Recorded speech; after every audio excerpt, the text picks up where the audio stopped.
Why is my e-commerce retention rate declining? If you ever wondered the answer to this question, stick around. In this video, I'm going to give you 7 reasons why your retention rate may be declining, as well as some actionable strategies on what you can do to course correct. So stick around, and if you like this video, please hit that thumbs up and subscribe. We're trying to help the channel grow with at least 1 to 2 new videos every week, so this really helps us to do that. Okay, let's get started. So before we go into the specific reasons as to why retention might be declining, it's important to go over some basic retention terminology.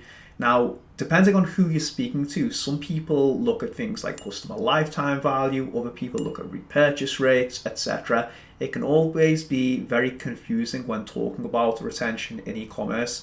For the sake of simplicity, in this video, I'm going to be talking about repurchase rates based on cohorts, so looking at when people come back again after you initially acquire them, and also looking at your returning customer revenue either month over month or year over year.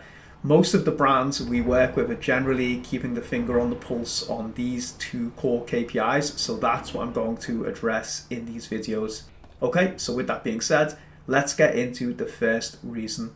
So number 1, very simple, is your product just isn't built for great retention. So when you're selling something like a mattress or a sofa, some type of furniture, or even a really big blanket that you use to chill out at home, people generally aren't going to repurchase these items with a high frequency. So if this is your brand, then you need to focus on maximum contribution margin in each first purchase. Order level profitability is extremely important for your store, as opposed to focusing on how to drive repurchase rates sometimes.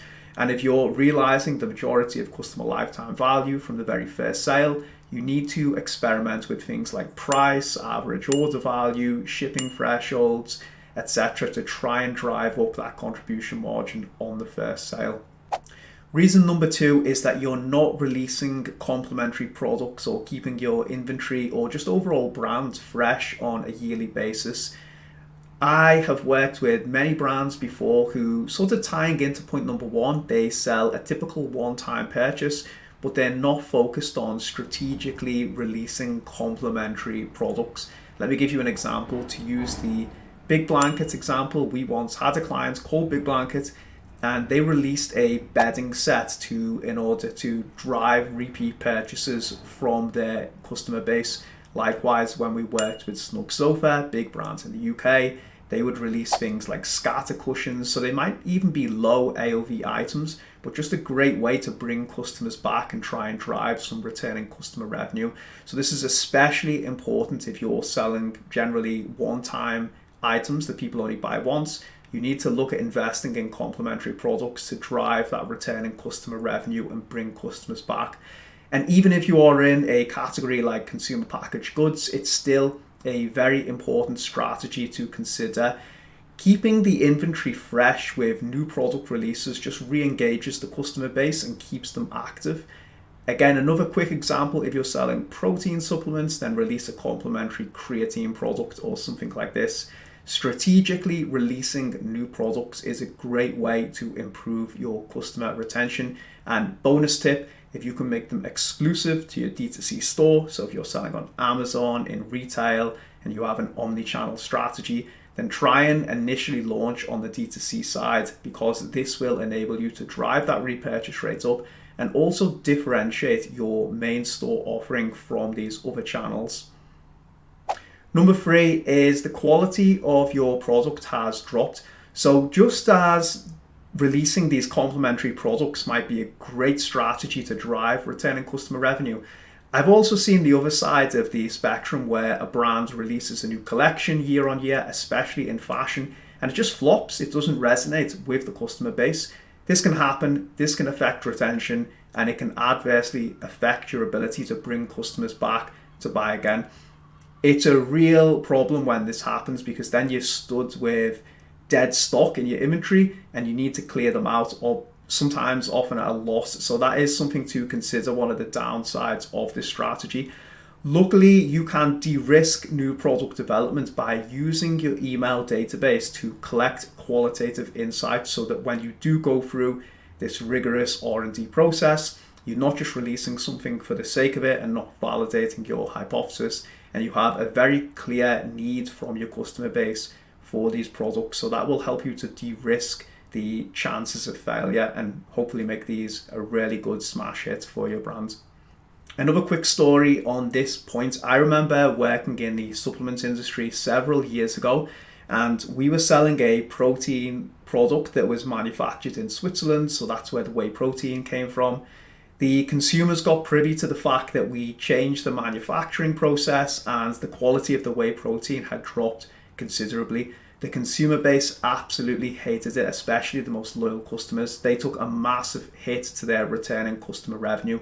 So be very aware that changes in the manufacturing process can have a negative impact on retention as well.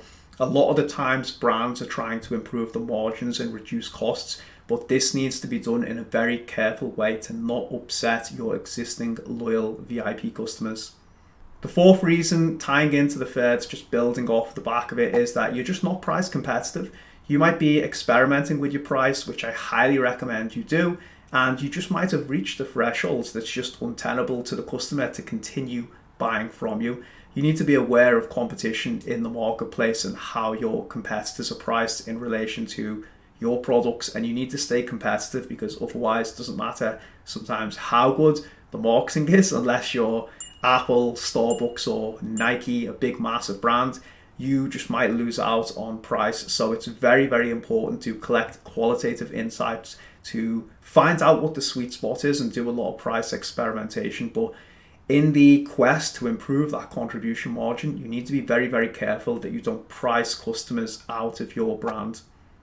Number 5 is a big one. You're not attracting the right type of customers. And if you do a customer lifetime value analysis, what you will often find is certain product assortments, product categories, and also customers who buy on discount, customers who buy specific items, customers who are trying to get a desired effect from your products. If you collect zero-party data, have a low lifetime value and don't come back and repurchase the products. So in order to mitigate this, you need to do constant cohort analysis and go deep into your customer lifetime value to find out who are the most valuable customers you've got, who do you want to acquire more of, and who is not a profitable customer. So then you can reposition everything from your ad strategy, product description pages, your retargeting funnels and automation.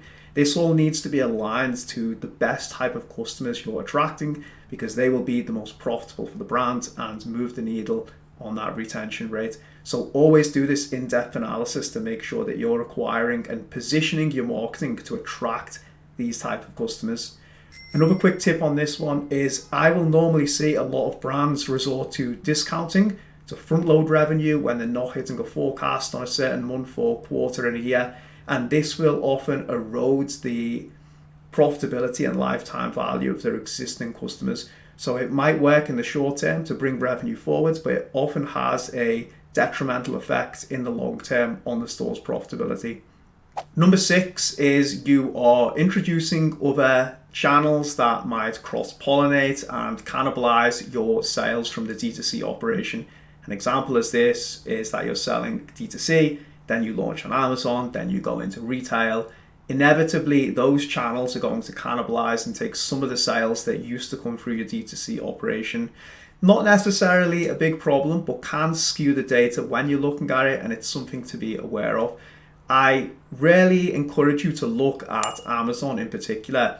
Look at the way they're able to ship products out to the customers, so the shipping fees as well as the logistics speed, and ask yourself, what is my competitive edge over those channels? Because if you're selling direct to consumer, you should have a very differentiated experience from Amazon in order to encourage customers to come directly to your storefront. Otherwise, when it comes down to price and shipping, you just can't compete unless you're controlling the experience directly.